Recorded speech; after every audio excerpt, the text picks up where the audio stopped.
नमस्कार दोस्तों, आप सभी का स्वागत है मेरे YouTube channel the IGL show में। और आज मैं आप लोगों के लिए बीच लेके आया हूँ बजट में जो बहुत बड़ा चेंजेस किया गया था long term capital gain property के ऊपर, जिसमें सरकार ने कहा था कि जो पहले 20% टैक्स है 12.5% लिया जाएगा।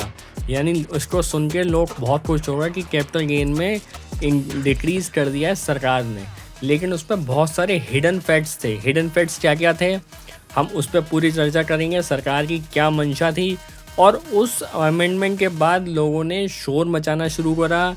लोगों ने कहा इससे प्रॉपर्टी में डिसइन्वेस्टमेंट्स आएंगे, बहुत सारे लोग प्रॉपर्टी में ख़रीदना सेल करना इंटरेस्ट नहीं लेंगे, और उससे स्टैम्प ड्यूटी से लेके स्टेट गवर्नमेंट के बहुत सारे लॉसेस भी होंगे। उन सारी बातों को देखते हुए सरकार ने फिर एक और ऑप्शन आपको नया निकाल के दिया, जो कल ही अमेंडमेंट्स आया है। और कल अमेंडमेंट आया, उसमें क्या आया है हम दोनों बातें पूरी करेंगे इस वीडियो के माध्यम से। तो शुरू करते हैं कि long term capital gain on property है क्या। Long term capital gain property से होगा क्या, कैसे टैक्सेशन लगेगा, और अगर आप प्रॉपर्टी खरीद रहे हैं या बेच रहे हैं स्पेशली, तो आप लोगों को ये वीडियो ज़रूर देखनी है, नहीं तो आप बहुत बड़ा नुकसान अपना कर देंगे और आप सोचेंगे आपको प्रॉफिट हो रहा है, लेकिन असल में आपको लॉस हो रहा होगा। कैसे, चलिए समझते हैं। मान के चल लेते हैं कि मैंने एक प्रॉपर्टी खरीदी 2001 में, 10 लाख रुपए की मैंने प्रॉपर्टी खरीदी। और ओल्ड स्कीम के हिसाब से भी और न्यू स्कीम के हिसाब से, मैं दोनों के हिसाब से आपको बता रहा हूँ। और मैंने वो प्रॉपर्टी 50 लाख रुपए की बेच दी। 10 लाख वाली प्रॉपर्टी मैंने 50 लाख की बेच दी आज की डेट में।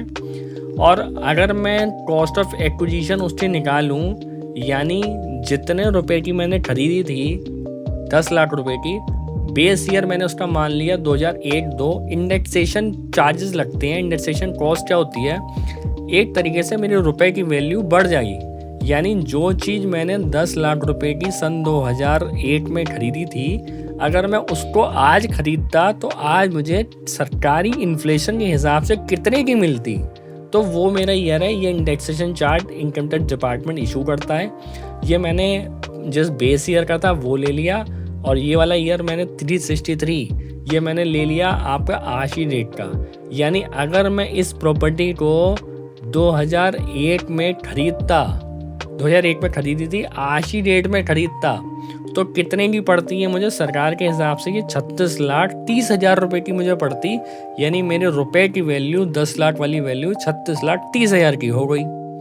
अब इस पे मेरा लॉन्ग टर्म कैपिटल गेन कितना आया, ये मेरा आ गया लॉन्ग टर्म कैपिटल गेन। ये मेरा आया 13,70,000 रुपये। कैसे आया, ये मैंने sale value minus cost of acquisition मैंने माइनस कर दी। अभी मैं इसमें कोई भी चार्जेस माइनस नहीं कर रहा हूँ, कोई भी कॉस्ट ऑफ इम्प्रूवमेंट माइनस नहीं कर रहा हूँ, कोई भी स्टैम्प वैल्यू चार्जेस ऐड नहीं कर रहा हूँ, कोई भी interest on housing loan add नहीं कर रहा हूँ। मैं कुछ भी ऐड नहीं कर रहा हूँ, सिंपल कॉस्ट पे निकाल रहा हूँ। तो मेरा 13,70,000 आया, और 20% टैक्सेशन के हिसाब से तो जो मेरा टैक्स निकला वो निकला 2,74,000 रुपये का एज पर ओल्ड स्कीम। अब मैं आ जाता हूँ न्यू स्कीम में, जो सरकार कह रही है बहुत बढ़िया है, बहुत बढ़िया है। तो देख लेते हैं कितनी बढ़िया है। मैंने सेम प्रॉपर्टी 50 लाख की बेची, और इस वाली में मुझे सबसे बढ़िया बात बताई सरकार ने कि इंडेक्सेशन बेनिफिट नहीं मिलेगा। यानी मेरी प्रॉपर्टी 10 लाख की थी, 10 लाख की ही है आज की डेट में। यानी अगर मैं आज खरीद भी लूँगा, इंडेक्सेशन बेनिफिट मुझे नहीं मिलेगा, वो प्रॉपर्टी मेरी 10 लाख रुपए की ही रहेगी। और इससे डिफरेंस मेरा निकला long term capital gain 40 lakh रुपए का, और इस पर मुझे टैक्स कितना देना है, 12.5% देना है। तो यानी इस पर मेरा टैक्स निकला 5 लाख रुपए। यानी अगर मैं बात करूं कि मेरी न्यू स्कीम और ओल्ड स्कीम में कितने रुपए का फ़र्क आ गया, 2,26,000 रुपये का। कितनी वैल्यू है, 50 लाख की वैल्यू पे। न्यू स्कीम अच्छी है, बुरी है, चॉइस इज योर्स। लेकिन सरकार ने आपको अब दोनों ऑप्शन दे दिए। पहले सरकार ने कहा था कि आप जो अब रिटर्न्स भरेंगे वो सिर्फ इसी में भरेंगे अगर आपने प्रॉपर्टी 22 जुलाई के बाद, यानी 23 जुलाई बजट वाले दिन के बाद बेची है, तो आपको न्यू स्कीम में टैक्स देना ही देना पड़ेगा।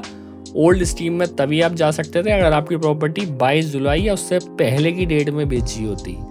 और न्यू स्ट्रीम। लेकिन सरकार को समझ में आ गया इससे डिसइन्वेस्टमेंट्स बढ़ेंगे, लोग प्रॉपर्टी में इन्वेस्ट करना बंद कर देंगे, और जब प्रॉपर्टी में इन्वेस्ट नहीं करेंगे तो स्टेट गवर्नमेंट को भी लॉस होगा। तो उस चक्कर में सरकार ने इस पर थोड़ा सा यू टर्न ले लिया और सरकार ने कह दिया आपके पास दोनों की दोनों स्कीम्स अवेलेबल्स हैं, आपको जो अच्छी लग रही है आप उस स्कीम को ऑप्ट करिए, उस स्कीम में अपना रिटर्न्स भर दीजिए। अब आप समझ रहे हैं 12.5% टैक्स है ज़रूर कम, लेकिन कितना हानिकारक है वो आपको इस एग्जाम्पल से पता चल गया। जो प्रॉपर्टी की वैल्यू जिसमें सिर्फ 50 लाख रुपए है, सिर्फ 50 लाख, जिसमें आज की डेट में कोई मकान नहीं आता है। अच्छा मकान भी आप लेने जाओगे 200 गज का, लाख रुपए का रेट है, 2 करोड़ रुपए से कम का कोई प्रॉपर्टी आज की डेट में है ही नहीं। 1 करोड़ 1.5 करोड़ तो आज की कोई वैल्यू नहीं रहेगी। अब आप सोचिए उस पर कितना टैक्सेशन होगा। तो टैक्सेशन बढ़ रहा था, सरकार को समझ में भी आया, लोगों ने ऑब्जेक्शन भी करा, तो सरकार ने इस पर यू टर्न लेके फिलहाल दोनों स्कीम्स दे दी हैं। लेकिन सरकार की मंशा जिन बातों से बिल्कुल क्लियर है कि आज नहीं कल तो न्यू स्कीम ऑप्ट होगी ही होगी। कब होगी ये देखने वाली बात है, लेकिन होगी। न्यू स्कीम के हिसाब से टैक्स लगेगा। तो long term capital gain on properties before budget after budget मैंने आपको क्लियर कर दिया। कल का अमेंडमेंट भी इसमें कवर कर दिया। मुझे लगता है अगर अब आप प्रॉपर्टी बेचेंगे तो आपके माइंड में बिल्कुल क्लियर थॉट्स होंगे कि आपको कैसे बेचनी है और कितनी उसकी कॉस्ट होगी, कितनी क्या होगी। आप इजीली उस पर कैपिटल गेन निकाल पाएंगे।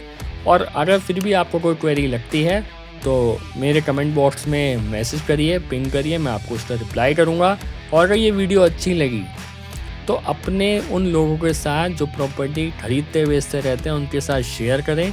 आपके परिवार में कोई प्रॉपर्टी बेच रहा है या बेचना चाह रहा है, खरीदना भी चाह रहा है, तो उसके साथ भी इस वीडियो को शेयर करें और चैनल को सब्सक्राइब करना तो बिल्कुल ही ना भूलें। धन्यवाद।